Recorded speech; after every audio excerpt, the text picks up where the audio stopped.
On this episode of 6 Degrees of Cinema, what's a cult film?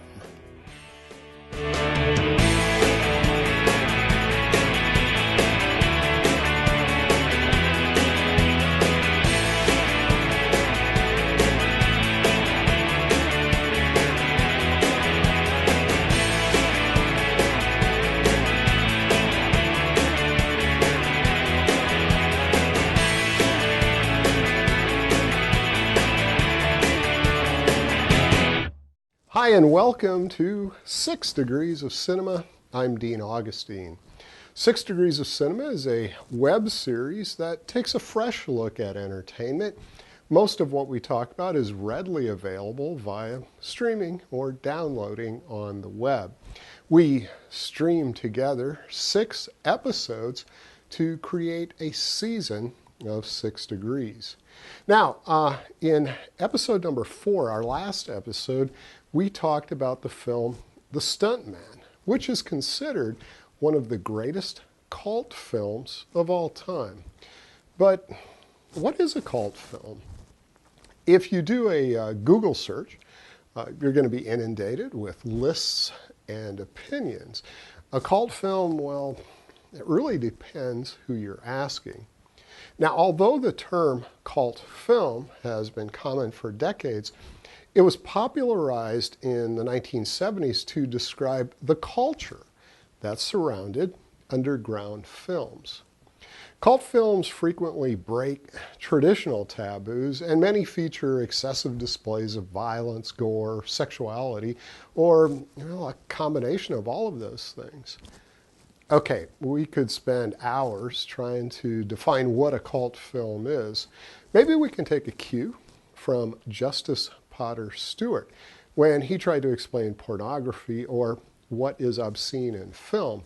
He said, "I know it when I see it." If there is one film that everybody agrees is a cult film, it's the Rocky Horror Picture Show. You've seen all kinds of movies, but you've never seen anything like the Rocky Horror Picture Show. Let's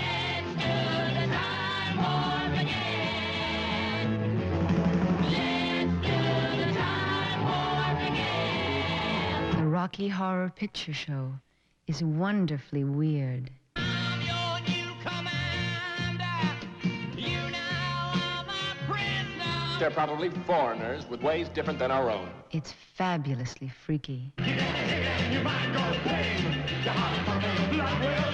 It's a trip to transsexual Transylvania. I'm just a sweet transvestite. The Rocky Horror Picture Show. Come, transsexual Transylvania. The story is strange. For tonight is the night that my beautiful creature is destined to be born. The songs are super. Science fiction.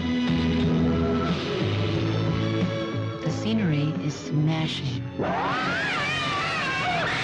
The cast is completely crazy.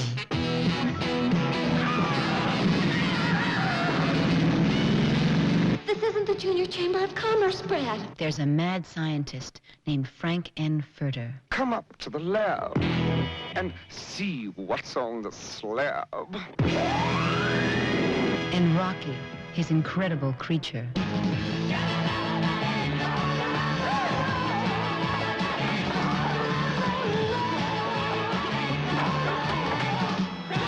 I knew he was in with a bad crowd, but it was worse than I imagined. A sinister servant named Riffraff. I remember doing the time warp. And Brad and Janet. My name's Brad Majors. Just a couple of clean-cut kids. This is my fiancée, Janet Weiss. Touch it, touch it, touch it, touch me. I wanna be dirty. Eddie.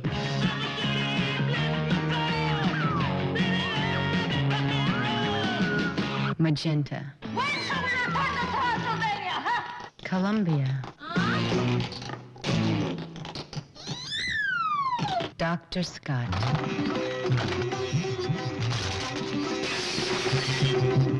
Great Scott! So give yourself over to absolute pleasure.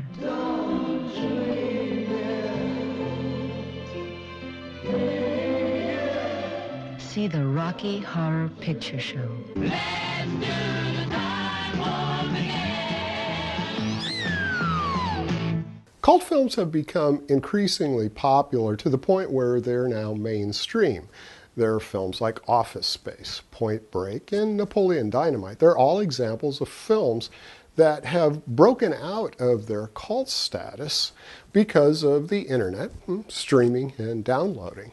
Some cult films fall into the category of, it's so bad, it's good.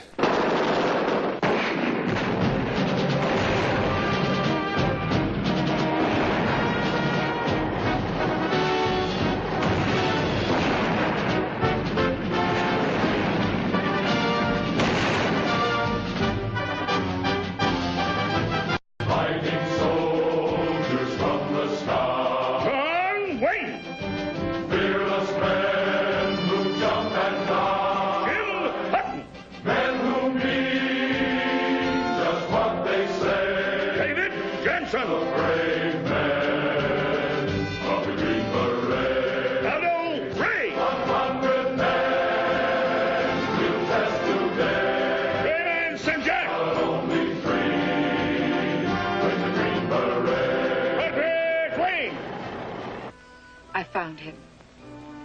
His name is T. And I will give him to you. When? 1 week from tonight, at the Ocosto plantation. Do you trust her? Of course.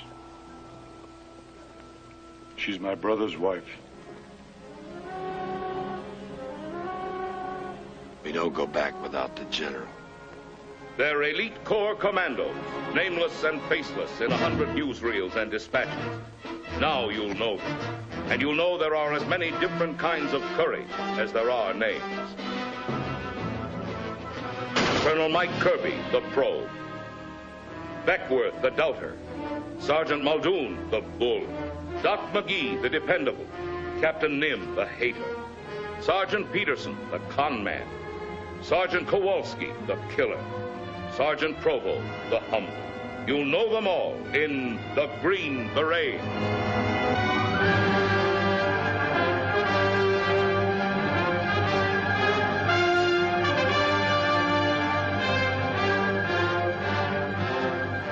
LZ is a meadow just over that rise. Well, let's move out. Move out.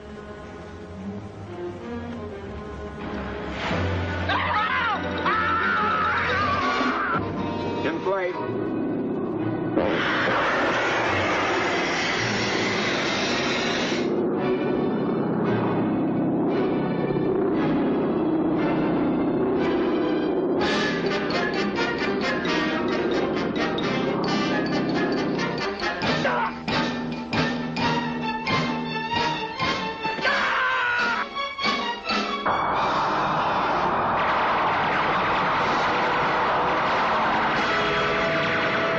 That was the original trailer from 1968's The Green Berets, starring John Wayne. The Green Berets is strongly anti-communist, and it was pro-Saigon. It was released at the height of America's involvement in the Vietnam War, the same year as the Tet Offensive. John Wayne wanted to make a film to present a pro-military position. Well, the film received a 0 rating from Roger Ebert and was universally panned by critics. Frankly, The Green Berets is not a good film. In fact, it fits perfectly into the category of it's so bad, it's good. Another way to identify cult films is if they feature an obscure genre like lesbian vampire films. Come with us if you dare into a twilight world of unspeakable horror. You must die. Everybody must die. Sample, if you dare, the deadly passion of the vampire lovers.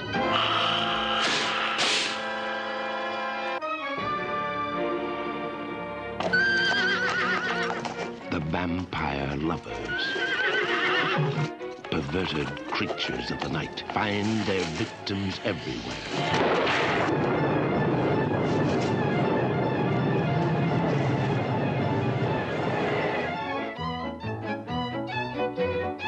The unsuspecting merrymakers in glittering ballrooms with their young and tender throats. The sleeping beauties whose troubled dreams turn into real, terrifying nightmares. It was a cat! A huge cat! For God's sake, save her!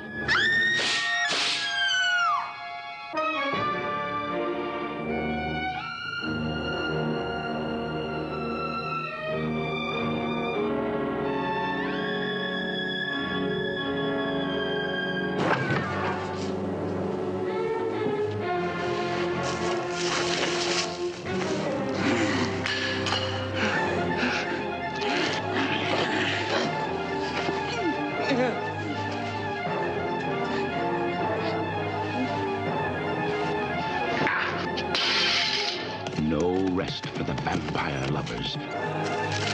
No escape till their evil hearts are stilled for all eternity.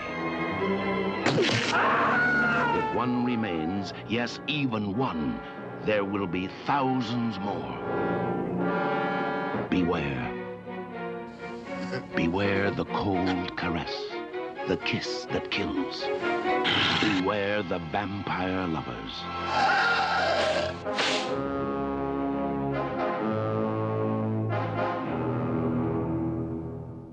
The Vampire Lovers is a 1970 British Gothic horror film. It was directed by Roy Ward Baker. It stars Peter Cushing and Ingrid Pitt. It was produced by the world-famous Hammer Film Productions. Vampire Lovers was very daring for the time with explicit lesbian scenes.